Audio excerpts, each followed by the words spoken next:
मधल्या देखील नाईट लाईफची चौकशी करण्यात यावी। अर्थात जे पब आहेत, बार्स आहेत, जे सकाळपर्यंत सुरू असतात, रात्रभर पासून सकाळपर्यंत, त्यांची चौकशी करण्यात यावी अशी मागणी जी आहे ती तुमच्या विरोधी गटाकडनं। मी या बाबतीमध्ये मला माझ्या पक्षाच्या वरिष्ठांच्या बरोबर आम्ही राज्य सरकारमधल्या कुठल्याही जबाबदार व्यक्तीबरोबर चर्चा केलेली नाही, परंतु माझी एक व्यक्तिगत भावना अशी आहे की राज्यामध्ये हे डान्स बार जे आहेत ते बंद झाले पाहिजेत।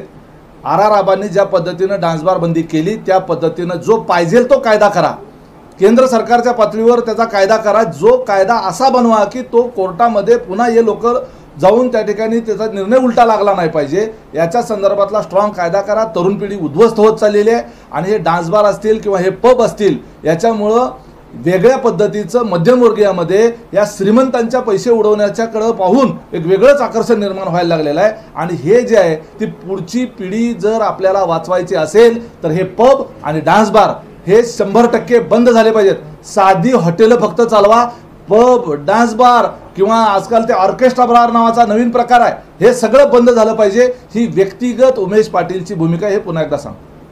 गजानन कीर्तिकरांनी अमोल